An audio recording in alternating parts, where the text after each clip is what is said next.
마르코 복음 11장. 예루살렘에 입성하시다. 그들이 예루살렘 곧 올리브산 근처 벳파게와 베타니아에 가까이 이르렀을 때 예수님께서 제자 둘을 보내며 말씀하셨다. 너희 맞은쪽 동네로 가거라. 그곳에 들어가면 아직 아무도 탄 적이 없는 어린 나귀 한 마리가 매어 있는 것을 곧 보게 될 것이다. 그것을 풀어 끌고 오너라.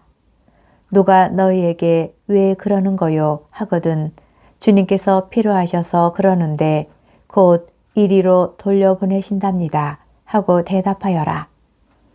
그들이 가서 보니 과연 어린 나귀 한 마리가 바깥 길 쪽으로 난 문 곁에 매어 있었다.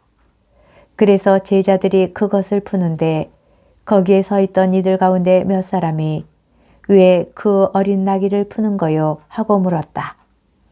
제자들이 예수님께서 일러주신 대로 말하였더니 그들이 막지 않았다. 제자들은 그 어린 나귀를 예수님께 끌고 와서 그 위에 자기들의 겉옷을 얹어 놓았다. 예수님께서 그 위에 올라앉으시자 많은 이가 자기들의 겉옷을 길에 깔았다. 또 어떤 이들은 들에서 잎이 많은 나뭇가지를 꺾어다가 깔았다. 그리고 앞서가는 이들과 뒤따라가는 이들이 외쳤다. 호산나, 주님의 이름으로 오시는 분은 복되시어라. 다가오는 우리 조상 다윗의 나라는 복되어라. 지극히 높은 곳에 호산나. 이윽고 예수님께서 예루살렘에 이르러 성전에 들어가셨다. 그리고 그곳의 모든 것을 둘러보신 다음 날이 이미 저물었으므로 12 제자와 함께 베타니아로 나가셨다. 무화과 나무를 저주하시다. 이튿날 그들이 베타니아에서 나올 때에 예수님께서는 시장하셨다. 마침 잎이 무성한 무화과 나무를 멀리서 보시고 혹시 그 나무에 무엇이 달렸을까 하여 가까이 가보셨지만 잎사귀 밖에는 아무것도 보이지 않았다. 무화과 철이 아니었기 때문이다. 예수님께서는 그 나무를 향하여 이르셨다. 이제부터 영원히 어느 누구도 너에게서 열매를 따먹는 일이 없을 것이다. 제자들도 이 말씀을 들었다. 성전을 정화하시다. 그들은 예루살렘으로 갔다. 예수님께서는 성전에 들어가시어 그곳에서 사고 팔고 하는 자들을 쫓아내기 시작하셨다. 환정상들의 탁자와 비둘기 장수들의 의자도 둘러 부셨다. 또한 아무도 성전을 가로질러 물건을 나르지 못하게 하셨다. 그리고 그들을 가르치시며 이렇게 말씀하셨다. 나의 집은 모든 민족들을 위한 기도의 집이라 불릴 것이다. 라고 기록되어 있지 않느냐.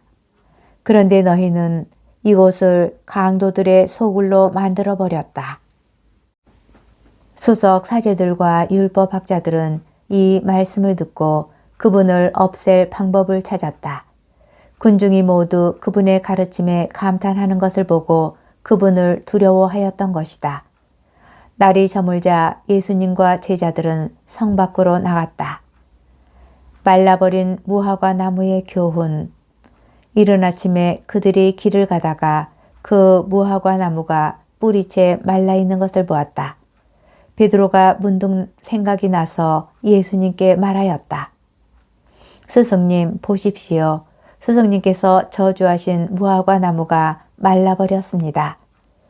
그러자 예수님께서 제자들에게 말씀하셨다. 하느님을 믿어라. 내가 진실로 너희에게 말한다. 누구든지 이 산더러 들려서 저 바다에 빠져라 하면서 마음속으로 의심하지 않고 자기가 말하는 대로 이루어진다고 믿으면 그대로 될 것이다. 그러므로 내가 너희에게 말한다. 너희가 기도하며 청하는 것이 무엇이든 그것을 이미 받은 줄로 믿어라. 그러면 너희에게 그대로 이루어질 것이다. 너희가 서서 기도할 때에 누군가에게 반감을 품고 있거든 용서하여라. 그래야 하늘에 계신 너희 아버지께서도 너희의 잘못을 용서해 주신다. 예수님의 권한을 문제 삼다. 그들은 다시 예루살렘으로 갔다. 예수님께서 성전 뜰을 거닐고 계실 때 수석 사제들과 율법 학자들과 원로들이 와서 예수님께 말하였다. 당신은 무슨 권한으로 이런 일을 하는 것이요? 또 누가 당신에게 이런 일을 할 수 있는 권한을 주었소? 그러자 예수님께서 그들에게 이르셨다. 너희에게 한 가지 물을 터이니 대답해 보아라. 그러면 내가 무슨 권한으로 이런 일을 하는지 너희에게 말해 주겠다. 요한의 세례가 하늘에서 온 것이냐 아니면 사람에게서 온 것이냐 대답해 보아라. 그들은 저희끼리 의논하였다. 하늘에서 왔다 하면 어찌하여 그를 믿지 않았느냐 하고 말할 터이니 사람에게서 왔다 할까. 그러나 군중이 모두 요한을 참 예언자로 여기고 있었기 때문에 군중을 두려워하여 예수님께 모르겠소 하고 대답하였다. 그러자 예수님께서 그들에게 이르셨다. 나도 무슨 권한으로 이런 일을 하는지 너희에게 말하지 않겠다. 마르코 복음 12장 포도밭 소작인의 비유. 예수님께서 그들에게 비유를 들어 말씀하기 시작하셨다.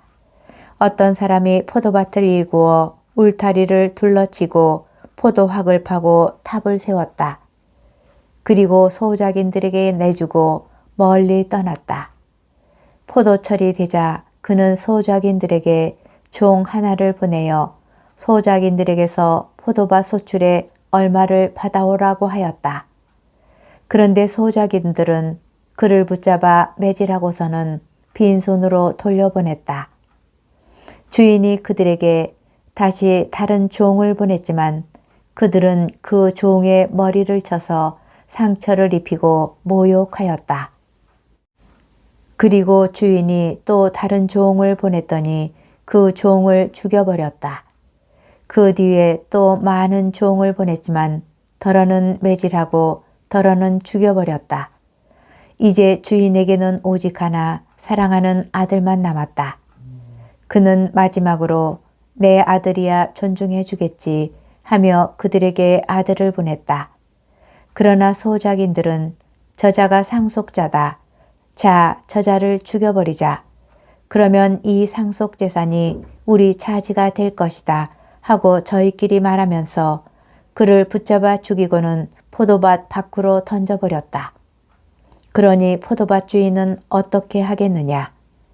그는 돌아와 그 소작인들을 없애버리고 포도밭을 다른 이들에게 줄 것이다. 너희는 이 성경 말씀을 읽어본 적이 없느냐? 집 짓는 이들이 내버린 돌, 그 돌이 모퉁이의 머릿돌이 되었네. 이는 주님께서 이루신 일, 우리 눈에 놀랍기만 하네. 그들은 예수님께서 자기들을 두고 이 비유를 말씀하신 것을 알아차리고 그분을 붙잡으려고 하였으나 군중이 두려워 그분을 그대로 두고 떠나갔다. 황제에게 세금을 내는 문제. 그 뒤에 그들은 예수님께 말로 올무를 씌우려고 바리사이들과 헤로데 당원 몇 사람을 보냈다. 그들이 와서 예수님께 말하였다.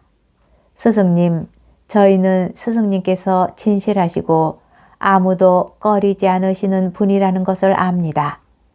과연 스승님은 사람을 그 신분에 따라 판단하지 않으시고 하느님의 길을 참되게 가르치십니다. 그런데 황제에게 세금을 내는 것이 합당합니까? 합당하지 않습니까? 바쳐야 합니까? 바치지 말아야 합니까? 예수님께서는 그들의 위선을 아시고 그들에게 말씀하셨다. 너희는 어찌하여 나를 시험하느냐? 데나리온 한 잎을 가져다 보여다오.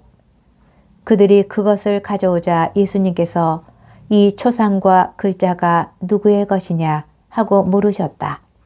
그들이 황제의 것입니다 하고 대답하였다. 이에 예수님께서 그들에게 이르셨다. 황제의 것은 황제에게 돌려주고 하느님의 것은 하느님께 돌려드려라. 그들은 예수님께 매우 감탄하였다. 부활 논쟁. 부활이 없다고 주장하는 사두가이들이 예수님께 와서 물었다. 스승님, 모세는 어떤 사람의 형제가 자식 없이 아내만 두고 죽으면 그 사람이 죽은 이의 아내를 맞아들여 형제의 후사를 일으켜 주어야 한다고 저희를 위하여 기록해 놓았습니다. 그런데 7 형제가 있었습니다. 마지가 아내를 맞아들였는데 후사를 남기지 못하고 죽었습니다. 그래서 둘째가 그 여자를 맞아들였지만 후사를 두지 못한 채 죽었고 셋째도 그러하였습니다. 이렇게 7이 모두 후사를 남기지 못하였습니다. 맨 마지막으로 그 부인도 죽었습니다. 그러면 그들이 다시 살아나는 부활 때에 그 여자는 그들 가운데 누구의 아내가 되겠습니까? 7이 다 그 여자를 아내로 맞아들였으니 말입니다. 예수님께서 그들에게 이르셨다. 너희가 성경도 모르고 하느님의 능력도 모르니까 그렇게 잘못 생각하는 것이 아니냐. 사람들이 죽은 이들 가운데에서 다시 살아날 때에는 장가 드는 일도 시집가는 일도 없이 하늘에 있는 천사들과 같아진다. 그리고 죽은 이들이 되살아난다는 사실에 관해서는 모세의 책에 있는 떨기나무 대목에서 하느님께서 모세에게 어떻게 말씀하셨는지 읽어보지 않았느냐. 나는 아브라함의 하느님, 이삭의 하느님, 야곱의 하느님이다 하고 말씀하셨다. 그분께서는 죽은 이들의 하느님이 아니라 사한 이들의 하느님이시다. 너희는 크게 잘못 생각하는 것이다. 가장 큰 계명. 율법학자 한 사람이 이렇게 그들이 토론하는 것을 듣고 있다가 예수님께서 대답을 잘하시는 것을 보고 그분께 다가와 모든 계명 가운데에서 첫째가는 계명은 무엇입니까? 하고 물었다. 예수님께서 대답하셨다. 첫째는 이것이다. 이스라엘아 들어라. 주 우리 하느님은 한 분이신 주님이시다.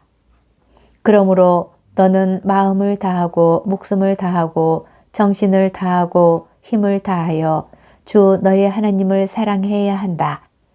둘째는 이것이다. 내 이웃을 너 자신처럼 사랑해야 한다. 이보다 더 큰 계명은 없다. 그러자 율법학자가 예수님께 말하였다. 훌륭하십니다, 스승님. 그분은 한 분뿐이시고 그 밖에 다른 이가 없다 하시니 과연 옳은 말씀이십니다.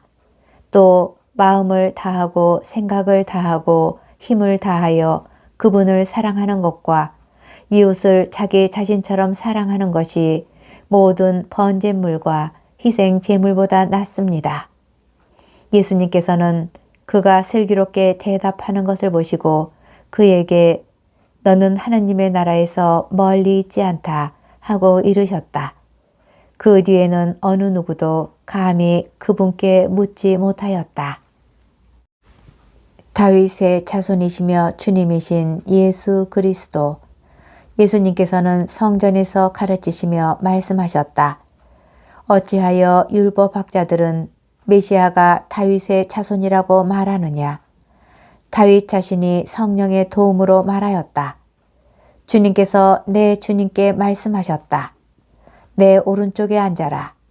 내가 너의 원수들을 내 발 아래 잡아 놓을 때까지.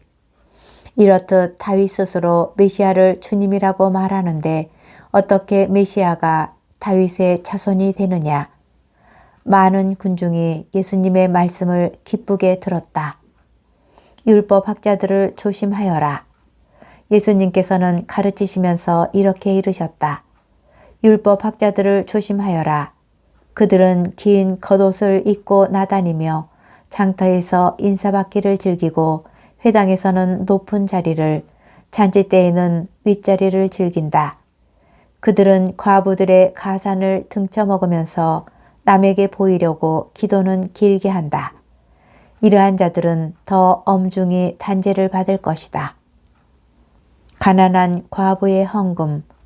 예수님께서 헌금함 맞은쪽에 앉으시어 사람들이 헌금함에 돈을 넣는 모습을 보고 계셨다.